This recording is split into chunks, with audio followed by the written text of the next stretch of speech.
આજનો એક પવિત્ર પર્વ તરીકે એ મતદાન છે।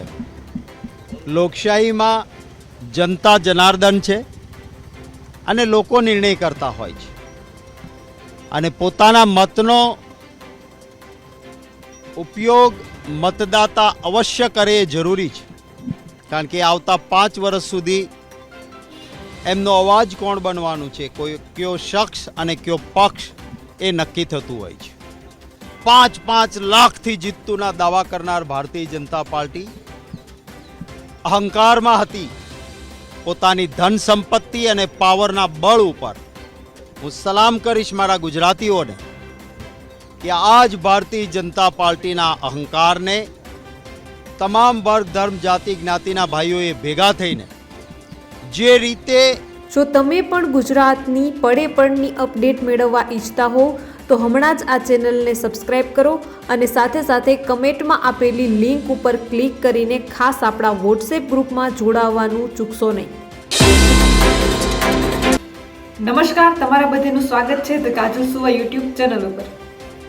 તમામ વર્ગ ધર્મ જાતિ જ્ઞાતિના ભાઈઓએ ભેગા થઈને જે રીતે ભારતીય જનતા પાર્ટીની વિરુદ્ધનું વાતાવરણ ઊભું કર્યું છે, ત્યારે તંત્રનો બેફામ દુરુપયોગ છેલ્લા 3 દિવસથી થઈ રહ્યો છે। પૈસાનો ભરપૂર ધનુપયોગ થઈ રહ્યો છે, પરંતુ મને વિશ્વાસ છે કે આંગળીના વેઢે ગણા। પરંતુ એ પહેલાં હજુ સુધી જો તમે આ ચેનલને સબસ્ક્રાઇબ ન કર્યું હોય તો ખાસ આ ચેનલને સબસ્ક્રાઇબ કરી લેજો, કારણ કે આ ચેનલ પર તમને મળશે ગુજરાતને લગતા તમામ મોટા સમાચારો, વિશ્વની ટોપ માહિતી, સાથે સાથે એગ્રીકલ્ચર એટલે કે કૃષિને લગતી તમામ માહિતી, સરકારી ભરતી, સરકારી યોજનાને લગતી તમામ માહિતી મેળવવા માટે ધ કાજલ સુવા ગુજરાતી સમાચાર યુટ્યુબ ચેનલ એટલે કે આ ચેનલને સબસ્ક્રાઇબ કરવાનું બિલકુલ ભૂલશો નહીં અને સાથે સાથે ખાસ કરીને આપણા વોટ્સએપ ગ્રુપમાં પણ જોડાવાનું ચૂકશો નહીં। લિંક જે છે તે કમેન્ટમાં પિન કરેલી છે અને ડિસ્ક્રિપ્શનમાં પણ આપેલી છે। આ લિંક ઉપર ક્લિક કરીને તમે આપણા વોટ્સએપ ગ્રુપમાં જોડાઈ શકો છો। પરંતુ મને વિશ્વાસ છે કે આંગળીના વેઢે ગણાય એવાને કેટલાકને ભાજપ ખરીદી શક્યું છે, ડરાવી શક્યું છે, પરંતુ આ મહાત્મા ગાંધીજી અને સરદાર સાહેબની ભૂમિના મતદાતાઓને એ ડરાવવામાં કે ખરીદવામાં નિષ્ફળ રહ્યા છે।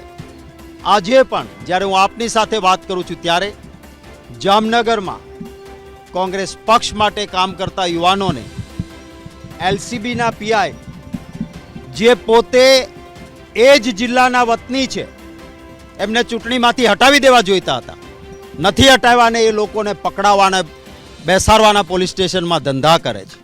એ જ રીતે દેવભૂમિ દ્વારકામાં મારે કહેવું છે પોલીસ અધિકારીશ્રીઓને, તમે કોઈ પણ પક્ષના નોકર નથી, તમે જનતાના પ્રતિનિધિ છો, તમને લોકસેવક છો। પક્ષ આવે, શખ્સ આવે, સત્તા આવે, સત્તા જાય, તંત્રએ તટસ્થ રહેવું જોઈએ। ભૂતકાળમાં ભાજપના ઇશારે કેટલાક અધિકારીઓ નાચ્યા હતા, પછી ભાજપવાળા બચાવવા નહોતા આવ્યા। ભાજપવાળાએ પોતાની ખાલ બચાવી હતી અને અધિકારીઓ બિચારા જેલમાં સેબડ્યા હતા। એટલે તંત્ર હવે છેલ્લા કલાકોમાં દુરુપયોગ ના કરે। મને હમણાં જ મેસેજ મળ્યા છે, વાસણ ગામમાં કોંગ્રેસ તરફી મતદાન થતું હતું, એટલે રૂમ નંબર 2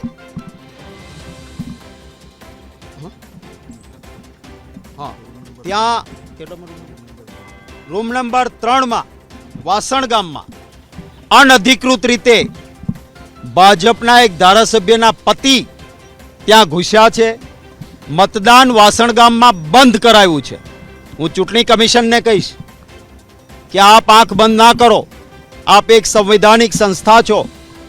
દુનિયાભરના લોકો આપણી લોકશાહીને હંમેશા વખાણતા રહ્યા છે। આપણી લોકશાહી તંદુરસ્ત લોકશાહી રહી છે। જો ચૂંટણી કમિશન સહેજ પણ ચૂક કરશે તો આપણા પ્રતિષ્ઠાને કલંક લાગશે। માટે હું ગુજરાતના ચૂંટણી કમિશનના અધિકારીશ્રીઓને, કેન્દ્રીય ચૂંટણી કમિશનના અધિકારીઓને આપ સૌના માધ્યમથી વિનંતી કરું છું કે જ્યાં જ્યાં ફરિયાદ આવે એને ગંભીરતાથી લે। ઈસીઆઈનું ટ્વિટર હેન્ડલ છે, મતદાતા પોતે ફરિયાદ કરે અને છતાં કોઈ સંજ્ઞાન ન લેવાય, આ વ્યાજબી નથી. આજે હું ક્યારેય આ ખેસ પહેરીને મતદાન કરવા અંદર નથી ગયો, કારણ કે હું માનું છું કે ન પહેરીને જવું જોઈએ. પરંતુ આ દેશના ગૃહમંત્રી અમિતભાઈ શાહ કેસરી ખેસ પહેરીને મતદાન કરવા ગયા.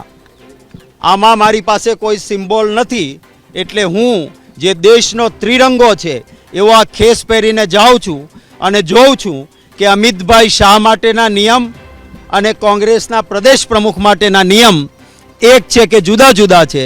હું આ ચોક્કસ પહેરીને જઈશ, કારણ કે આમાં કોઈ સિમ્બોલ નથી.